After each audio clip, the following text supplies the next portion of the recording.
Territory FCT and could lead to absurdity, chaos, anarchy, and alteration of the very intention of the legislature. Tinubu told the Presidential Election Petition Court that the two petitions filed by candidates of the Labour Party, Peter Obi, and its counterpart of the People's Democratic Party, Alhaji Atiku Abubakar, seeking the nullification of the victory at the February 25 presidential elections, are not only novel but not familiar with the country's electoral laws. Tinubu's submission were contained in his final written address against two petitions pending at the PREPEP. The five-member panel had on July 5th given the respondents in the two separate petitions 10 days to file their written address, while the petitioners were given 7 days to reply. The panel, led by Justice Haruna Samani, gave the order shortly after Tinubu, Shettima, and the All Progressives Congress closed their defense in two petitions, as it would be recalled that the Independent National Electoral Commission had closed its case a day earlier. Amongst the relief they seek is a nullification of the Tinubu's election on the grounds that INEC did not substantially comply with the guidelines of the regulations for the conduct of the 2023 general elections and relevant electoral laws. The President of the Senate, Godswill Akpabio, during the 10th National Institute for Legislative and Democratic Studies (NILDS) University of Benin matriculation ceremony for postgraduate programs in Abuja on Monday, said the 10th Assembly will pass quality legislation that would raise the standard of education in the country. Akpabio said he is aware of the current state of education in the country and assured that the current administration is committed to addressing nagging issues that border on education instability and restiveness in tertiary institutions. This, he said, is evident in the recently asserted Student Loan Act by President Bola Tinubu to ensure access to education for all. Represented by the Deputy President of the Senate, Jibril Barrow, Akpabio implored the matriculating students to see the opportunity of their admission as a great privilege, as the knowledge they will acquire cannot be found in conventional universities, adding that the programs would offer the matriculants the required knowledge to contribute to the nation's democracy and national development. An agricultural expert, Mohammed Liman, has faulted the federal government's plan to reopen borders with its West African neighbors. Liman, who was a guest on Global TV's Global Morning on Monday, also expressed confidence in the Bola Tinubu administration's ability to deliver on the state of emergency if declared on food and security.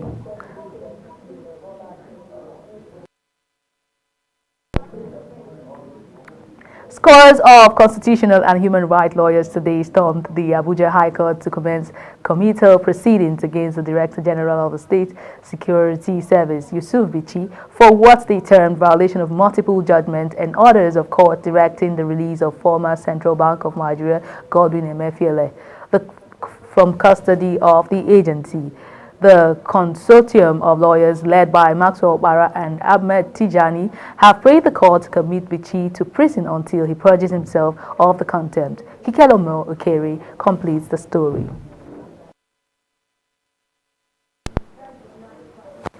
The commander of the Nigerian Navy ship NNS Pathfinder Commodore Suleiman Ibrahim says the Navy has intensified effort to track down crude oil thieves and ensure they were punished accordingly. Commodore Ibrahim stated this during the destruction of multiple truck lines connected to Wellhead 17 operated by Oil Mining License OML 18 belonging to Nigerian National Petroleum Company NNPCL Limited at Elemkra Makra, a community in Degima local government area of Rivers State. Operatives we are really suffering. It's not like we even like this job. I like this kind of job. It was a sorry sight to behold a once beautiful mangrove that gave aesthetics to the creeks of Niger Delta region reduced to shadow of itself, no thanks to the illicit oil bunkering. Leading journalists and staff of OML 18 to the well-held site, also known as Christmas Tree, to witness the destruction of the multiple trunks connected to the manifold. The commander, NNS Pathfinder Commodore Suleiman Ibrahim, says those involved in the economic sabotage will not go unpunished. We've equally come with some of our heavy equipment to make sure we dismantle the illegal structures that are being used to siphon crude illegally.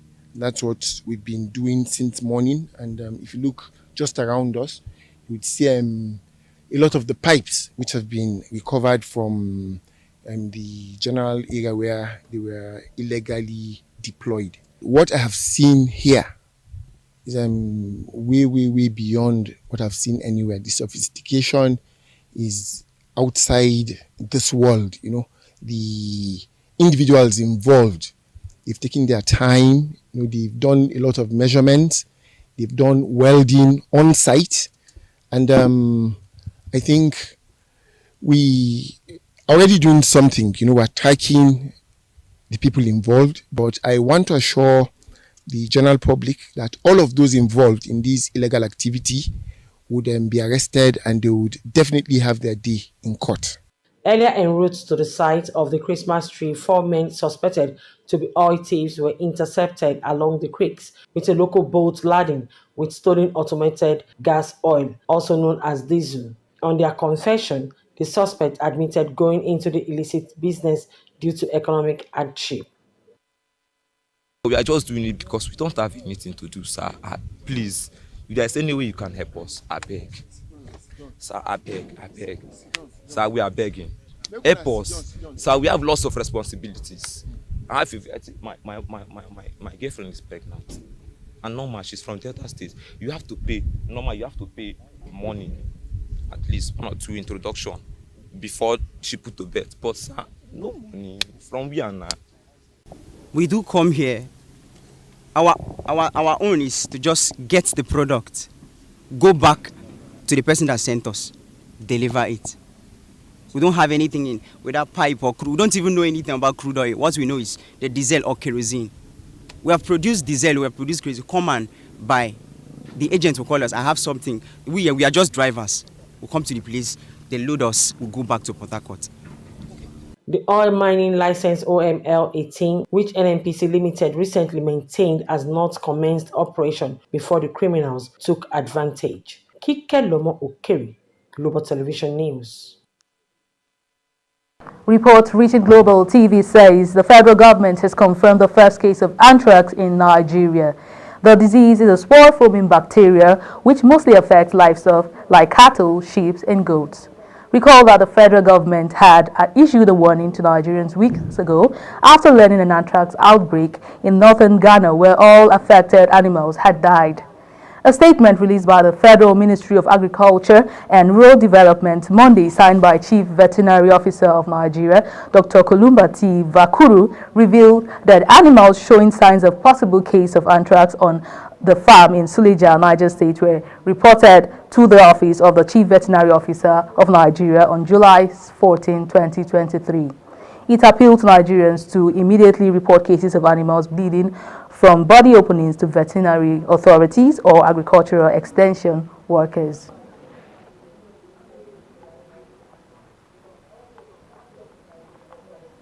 The National Drug Law Enforcement Agency (NDLEA) at the Nnamdi Azikiwe Airport, Abuja, have arrested the 19-year-old student Benjamin Nnamani Daberechi for attempting to export 7.2 kilograms of methamphetamine concealed in crayfish to Europe, where he was going for undergraduate studies. The teenage suspect was intercepted on Wednesday, 12 July, during an outward clearance of passengers on Turkish Airlines flight TK0624. While being interviewed by operatives, Daberechi claimed he was a student on his way to Cyprus for studies, but upon thorough search of his luggage, he was found in possession of 7.2 kg of whitish substance neatly concealed inside a sack of crayfish. A failed test of the substance, however, proved positive to methamphetamine. In the same vein, operatives of the Tin Can Port Command of the agency on Tuesday, 11 July, intercepted 116.5 kg consignment of Colorado, a strong strain of cannabis concealed in bags hidden in a heap of used vehicle parts on the floor of container marked FCIU 8459700, bearing 3 units of used vehicles imported from Toronto, Canada. being on intelligence, the agency had requested from 100% examination of the container which arrived at TICT terminals of the airport on 14 June, a joint examination with the Nigeria Custom, DSS and other stakeholders on Tuesday, 11th of July, however, led to the discovery of 233 parcels of the illicit substance stashed inside traveling bags of the floor of the container covered with used vehicle spare parts. The Chairman Palliative Committee on Subsidy Removal and KB Governor Dr. Nasir Idris has assured Nigerians that efforts were on to cushion the effects of the subsidy removal. The governor gave the assurance when members of the committee met in Abuja on Saturday. This is contained in a statement by Governor spokesman Ahmed Idris. The meeting had in attendance Governors Bala Muhammad of Bauchi, Charles Oludo of Anambra, Ubesani of Kaduna, and Hayasindu Alia of Benue State, as well as representatives of organized labor and civil society organizations. The chairman assured that Nigerians would have cause to smile soon as the committee was doing its best to bring succor and ease current difficulties. It will be recalled that on June 19, the federal government and the leadership of NLC and the TUC agreed that all issues and demands related to will be concluded in 8 weeks. The government of Imo State has announced a new minimum wage of 40,000 naira for workers in the state to ease the pain caused by the removal of fuel subsidy. Uzodinma made the announcement during a special meeting with critical Imo State stakeholders on Saturday in Owerri, the state capital. The governor also announced 5 billion naira revolving loan for farmers as well as free transportation and medical care. The governor said the free transportation, feeding and medical care were given for civil servants. He said other palliatives include the establishment of marketing and commodity boards, mass housing, and recruitment of more teachers. Uzodinma said the government had also initiated a scholarship scheme for Imo students, while retirees will be paid promptly. He expressed confidence that the measures will stimulate the economy, create additional jobs, and enhance workers' wages. The Speaker of House of Representatives, Tajuddin Abbas, said on Saturday in Zaria, Kaduna State, that the 10th National Assembly will create constitutional role for traditional rulers in the country. The Speaker said and stated this when he paid homage to the Emir of Zazzau, Ambassador Ahmed Bamali. Abbas, who was welcomed to the palace with a colorful dubar, said the majority of members of the current House of Representatives understood the importance of the traditional institution in the country. He noted that members would do the needful to ensure a role was created for the traditional rulers in the constitution. He expressed appreciation to the Emir, the traditional chiefs, and the people of Zazzau Emirate for the warm reception accorded him on his first homecoming as the Speaker of House of Representatives.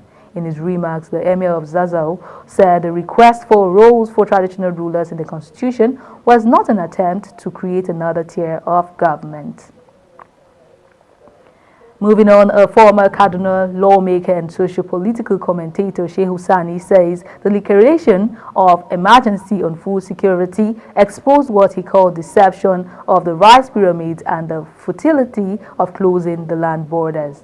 Sani stated this statement via his verified Twitter handle on Sunday. According to Sani, Nigeria cannot have food security with farmers being slaughtered by terrorists. The former senator expressed worries that bandits forcing the farming communities to pay levies, the country cannot have food security. Recall that President Bola Ahmed Tinubu had declared a state of emergency on food security in the country. The declaration was made to mitigate the hardship experienced by Nigerians following the removal of fuel subsidy. The policy was introduced following Tinubu's wide consultation with stakeholders in the food and agricultural value chain, co-opting the Central Bank of Nigeria, Customs, Farmers Association, key financial experts, amongst others. The senator representing Kaduna Central Senatorial Zone, Lawal Adamu Usman, has denied allegations of forged academic certificates as part of documents presented to the Independent National Electoral Commission during the 2023 election process. The All Progressives Congress APC is challenging the victory of the PDP senator on the grounds that he did not attend some schools he claimed his INEC nomination form. On the witnesses, a former student of the Department of Public Administration, Amir Shehu Idris, College of Advanced Studies, Zaria, Halima Ibrahim Danusa, in a recent story published by Leadership newspaper, claimed the 7th senator used her results to gain admission into a university. In his reaction, Senator Usman, in a 2-page letter through his solicitors, Messer E. N. Obu, an associate, said the story published on July 12, 2023, with the caption, "Kaduna Senator used my result for varsity admission. Witness tells tribunal is libelous and defamatory, which has resulted in Senator threatening legal action." Lawal, who demanded immediate retraction of the story, filed for damages in the sum of 1 billion naira against the newspaper publishing an article targeted at tarnishing his image and reputation. Edo State government has allocated 10 acres of land in Ohimon local government area of the development of a state-run correctional facility. The state governor disclosed this during his inauguration of Justice Daniel Okumboa as the Chief Judge of Edo State at the weekend. Obaseki urged Ogumboa to fast-track the setting up of mobile courts, embark on visits to correctional centers, and expedite trials, among other steps, to decongest the correctional facilities and provide justice for those awaiting trials for years, adding that the state government believes that the correctional facility was set a template and example of what state correctional facilities should look like when completed under the tenure of the newly inaugurated Chief Judge of the state. This is News Express and Global TV coming to you live from Nigeria's capital, Abuja. We'd like to remind you that we're on StarTimes channel 276 and urge you to follow us across all social media platforms at Global TV NG. When News Express returns, Nigeria's inflation hit 22.79% in June of 2023, and that's according to data from the Nigeria Bureau of Statistics. We'll put all that in perspective for you right after this short break. Be sure to stay with us.